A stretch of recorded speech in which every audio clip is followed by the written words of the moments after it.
Rao, my distinguished brothers, Justice Nageshwar Rao, Sister Hima Kohli, Justice P.S. Narasimha, other honorable judges of the Supreme Court of India, Honorable Justice R.V. Ravindran, Honorable Justice Kurian Joseph, former judges of the Supreme Court of India, Brother Justice Satish Chandra Sharma, Chief Justice of Telangana High Court, Brother Justice Prashant Kumar Mishra, Chief Justice of Andhra Pradesh High Court, former Chief Justice of the High Court, Honorable Minister for Home Muhammad Ali, Honorable Minister for Law and Justice Indra Karan Reddy, Honorable Minister for IT and Industry Sri K.T. Ramarao, Sri Honorable Minister Sri Srinivas Yadav, Mr. Gandhi Local Public Representative, brother and sister judges of the High Court, Chief Secretary Mr. Somesh Kumar, DGP Mahendra Reddy, senior advocates and advocates in the field of arbitration across the country, representatives of the industry, resource person, Sri Satish Mukherjee, two-time CEO, Nakul Diwan, coordinator IAMC, media friends, other distinguished guests, ladies and gentlemen. Very good morning to all of you. It is my pleasure to be speaking at the curtain raiser for the International Arbitration and Mediation Center at Hyderabad. I am happy to address this gathering of highly successful personalities. You are all wise and have great foresight. With your innovative outlook and hard work, you have become leaders in our respective fields. You have generated employment and wealth. You have dealt with your business successfully. I hope you deal with conflicts with the same success as well. Here I want to retell a story from the great Indian epic Mahabharata, which provides an example for an early attempt of mediation and a conflict resolution tool, where Lord Krishna attempted to mediate between Pandavas and Kauravas. It may be worthwhile recall that the failure of mediation led to a disastrous consequence. You may not be law graduates, but with your experience of leading with complex commercial transactions and practical knowledge, you already know about the legal system in this country. Many of you may already prefer alternative dispute resolution mechanisms before approaching courts. The reasons for conflicts are many: misunderstanding, ego issues, trust and greed can lead to conflicts. Ultimately, small difference of opinions can lead to a big conflict, and even a big conflict can be resolved with some effort in understanding one another. If conflicts arise in our personal life, they can be resolved by avoiding the people you don't like, or you can choose to personal sacrifice of some property or money to get mental peace by satisfying the other person's ego. Sometimes you may choose the path of silence or even develop a philosophical attitude to some issues. Every day in our lives, we face conflicts, be it between family members or in our business or in professional life. Can any person imagine a world without conflict? A prudent person tries to find ways to resolve the same amicably. Conflicts have a human face, and it helps to be a human in our approach to resolve the same. One must have the foresight to look behind the conflict. But in a business, we cannot lose money, honor, or your reputation.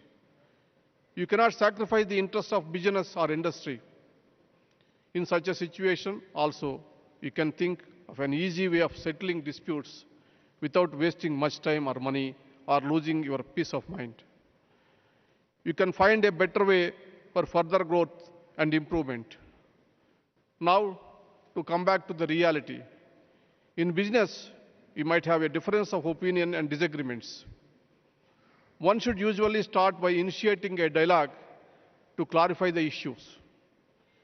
If it doesn't happen, you may still to look for people who can help you to resolve such issues by negotiating. If this also doesn't work, then the only option people consider is to go to court. My advice after practicing in the legal profession for over a period of 40 years in different capacities is that you must keep the option of going courts as a last resort. Use this last resort only after exploring the option of ADR, that is arbitration, mediation, and conciliation. Arbitration and mediation are efforts that restore relationship. I think the most of the important factors behind the resolution of any dispute is having a right attitude. By right attitude, I mean we should leave aside our ego, emotions, impatience, and embrace practicality. But once those conflicts enter a court, much gets lost in the practice and the procedure. I do not need to elaborate the benefits of mediation and arbitration to this gathering of domain experts and business people. Dispute resolution mechanisms like arbitration, mediation are nowadays the preferred modes of dispute resolution across the world. The reasons for mediation and arbitration over traditional litigation is manifold.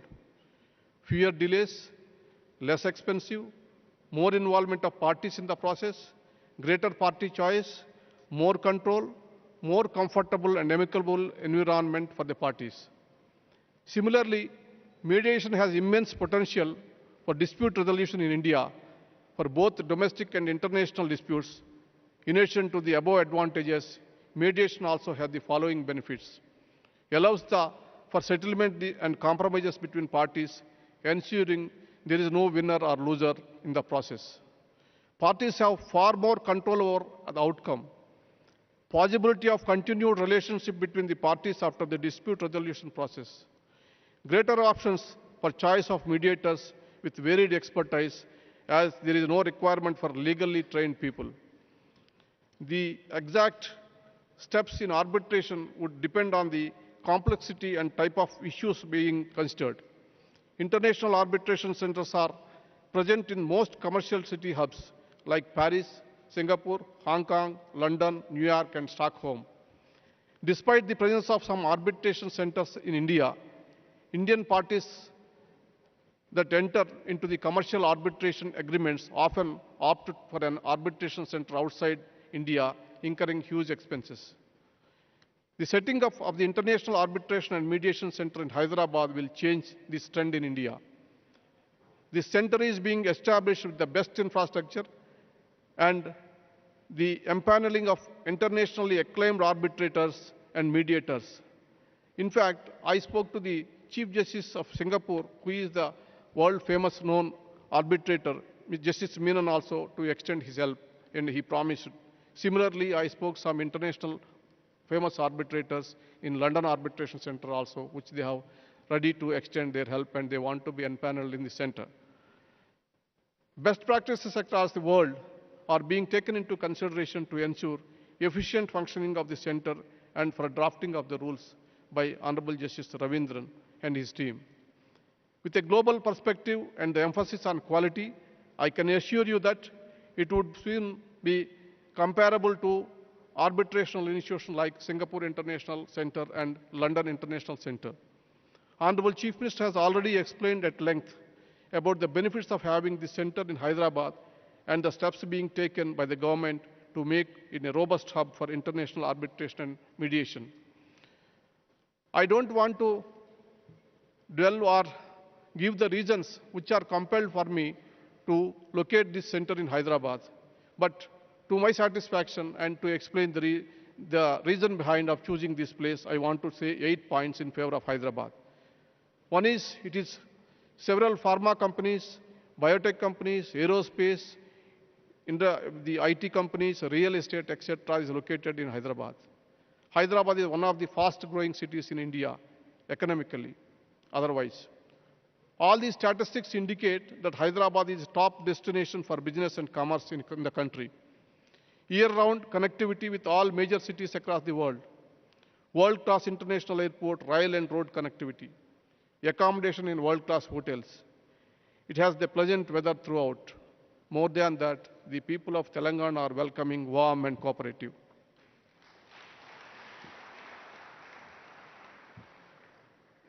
As everyone knows, arbitration can be run in two different manners, either through an ad hoc process or through an institutional process. Both forms of arbitration provides different set of benefits, and these must be considered before a party decides which form of arbitration they wish to pursue. For instance, institutional arbitration has the following benefits: rules and procedures which ensure uniformity and certainty with respect to what to expect.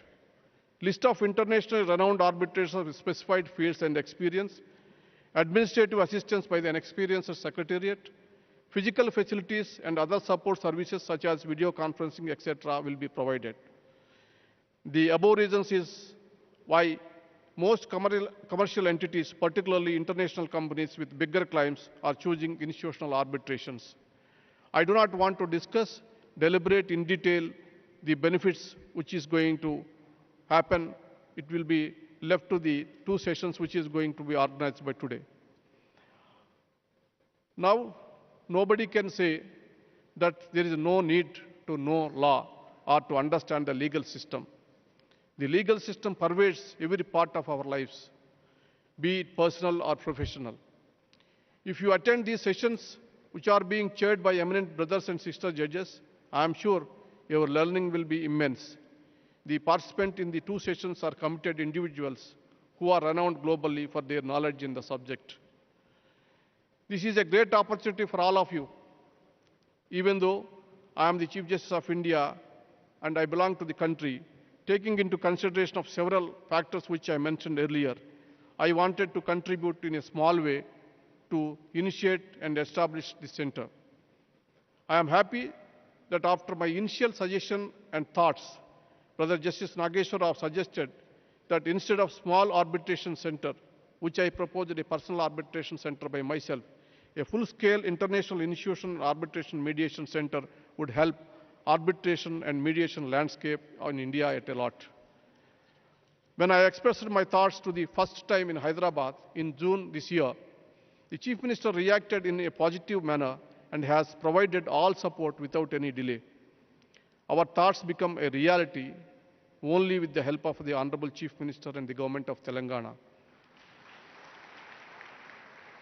I want to say, on 20th August 21st, in the residential house of the Chief Justice of India, when Justice Hema Kohli was the Chief Justice, I proposed the trust deed. And today is the 4th. We have already started a curtain raising function. And 18th of December, we are inaugurating the center. Please see how fast we have completed this task. Thanks to the Honorable Chief Minister once again allotting the land to the institution. Justice Ravindran is renowned in this field. He spent a lot of time and efforts in making this vision of a reality. He is a man who has framed and structured this institution and rules and functioning. He is a great person, eminently knowledgeable and an extremely humble person. I thank him for spending a lot of his valuable time. I must thank my illustrious senior judge, retired Justice Kurian, who come and agreed to participate in this program. I request his valuable services to this institution. Brother Justice Subhash Reddy is not here, but he is the son of the soil. He is actively taking interest in the development of this project, and his encouragement and support is invaluable, and I thank him for the same.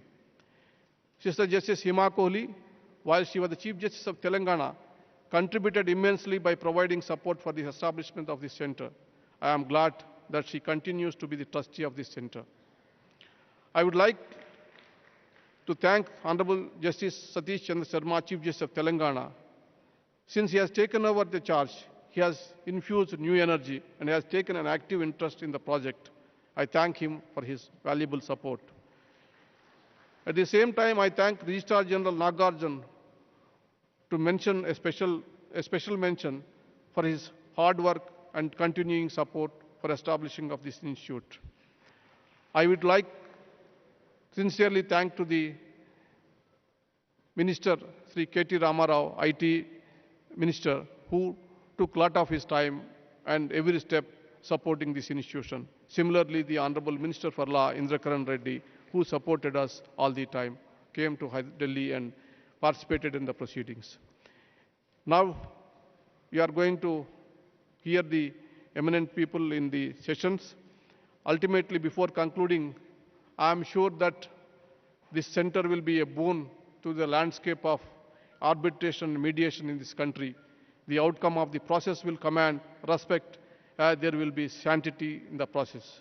I hope the conference and the center will be a grand success, and it will pave forward India in arbitration and mediation movement in this country. ఈ formal address అయిపోయిన తర్వాత నేను తెలుగువాడిని ఒక్క నిమిషం సేపు తెలుగులో మాట్లాడితే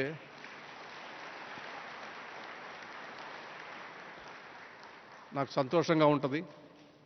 ఎందుకంటే ముఖ్యమంత్రి గారు కూడా తెలుగు భాష అభిమాని, తెలుగు భాషా సంస్కృతుల కోసం ఎంతో కష్టపడి పనిచేస్తున్నట్టు మనిషి.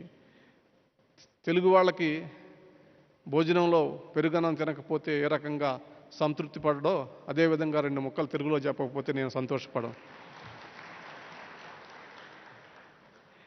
ఈ దేశంలో ఆర్థిక సంస్కరణలు తెచ్చినటువంటి ప్రముఖుల్లో మన తెలంగాణ బిడ్డ, అదేవిధంగా ప్రధానమంత్రి, మొదట తెలంగాణ బిడ్డ తర్వాత ప్రధానమంత్రి పివి నరసింహారావు గారు ఈ దేశానికి ఆర్థిక సంస్కరణలు తెచ్చి దేశంలో ఎన్నో మార్పులు తెచ్చాడు. ఆయన తెచ్చినటువంటి ఆర్థిక సంస్కరణల ఫలితంగా ఈ దేశంలో చట్టాల్లో కూడా అనేకమైనటువంటి మార్పులు చేయవచ్చింది. ఆ మార్పుల్లోనే మరొక తెలుగు బిడ్డ doctor PC Rao arbitration and conciliation act of 1996ని రాశారు. ఆ రాసిన ఆ బుక్కు ఆయన లా తయారు చేసేటప్పుడు నేను కూడా కొద్దిగా గొప్ప పార్టిసిపేట్ చేశాను కాబట్టి ఈ విషయాలు నాకు తెలుసు. ప్రపంచంలో ఏ దేశం వెళ్ళినా కూడా ఇందాక ముఖ్యమంత్రి గారు చెప్తున్నట్లు మొదట అడిగేటటువంటి ప్రశ్న, మీ దేశంలో పెట్టుబడులు పెట్టమని మీరు అడుగుతున్నారు, బాగానే ఉంది, ఎన్ని సంవత్సరాలు పడుతుంది మీ దేశంలో లిటిగేషన్ వస్తే అని చెప్పేసి అడుగుతున్నారు. అది వాస్తవం. అందుకనే ఆర్థిక సంస్కరణలతో పాటు చట్టాల్లో సంస్కరణ కూడా తెచ్చి ఆర్బిట్రేషన్ అండ్ కన్సిలియేషన్ యాక్ట్ తీసుకొచ్చినటువంటి తెలుగు వాళ్ళు ఆ రోజు నుంచి కూడా ఈ రంగంలో ముందంజలో ఉన్నారు. తీర్పులు చెప్పడానికి కోర్టులు హంగామా ఆర్భాటం అక్కర్లా. నేను మొన్న భారతదేశ రాష్ట్రపతి ప్రధానమంత్రి సమక్షంలో చెప్పాను, ఈ దేశంలో న్యాయం చేయడానికి కోర్టులే కాదు, ప్రభుత్వాలు అదేవిధంగా అధికారులు కూడా న్యాయం చేయొచ్చని. అంతేకాదు, సమాజంలో గుర్తింపుండి గౌరవం ఉన్నటువంటి ఏ వ్యక్తి అయినా కూడా తీర్పు చెప్పడానికి అర్హుడే. దానికి లా డిగ్రీ మరి కోర్టులు వేసుకొని ఇచ్చేయాల్సినటువంటి అవసరం లేదు. తప్పొప్పులు తెలుసుకొని సమస్యను అర్థం చేసుకున్నటువంటి శక్తి ఉన్నటువంటి వాడు, సమాజం గౌరవించినటువంటి మనిషి, విశ్వసనీయత కలిగినటువంటి వ్యక్తి తీర్పు చెప్పొచ్చు. మరి మా మీడియేషన్ సెంటర్లో నేను అనేక మంది తెలుగు బిడ్డలు, మరి గౌరవించబడినటువంటి సమాజం గౌరవించినటువంటి బిడ్డలు ఉన్నారు.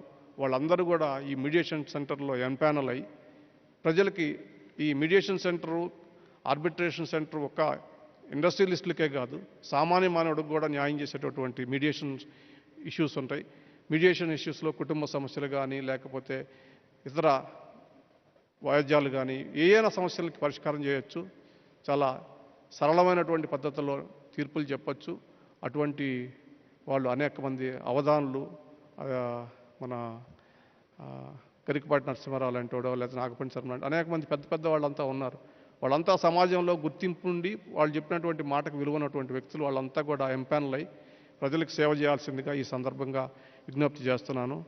చివరిగా కేసీఆర్ గారిది చాలా పెద్ద చెయ్యి. ఆయన ఏం చేసినా కూడా చాలా ఆర్భాటంతో చాలా పెద్దగానే చేస్తాడు. అది మరి ఆయన పెద్దలు, ఆయన తీర్చిదిచ్చినటువంటి గురువులు ఆయనకు ఇచ్చినటువంటి వరం అనుకుంటాను. అటువంటి మనిషి ఈ గ్రాండ్ వేలో అంటే ఈ గొప్ప పద్ధతిలో ఈ ఇంటర్నేషనల్ ఆర్బిట్రేషన్ సెంటర్ని ఏర్పాటు చేయటం, అదేవిధంగా ఇవాళ మరి ఇక్కడ ల్యాండ్ అలాట్ చేయటం, ఈ కార్యక్రమాన్ని అంతా నడిపించటం ఆయన యొక్క పెద్ద మనసుకి నిదర్శనం. ఆయనకి, ఆయన రాష్ట్ర ప్రభుత్వానికి, ఆయన మంత్రులకి, అధికారులకి అందరికీ కూడా పేరు పేరున కృతజ్ఞతలు తెలియజేసుకుంటున్నాను. నమస్కారం.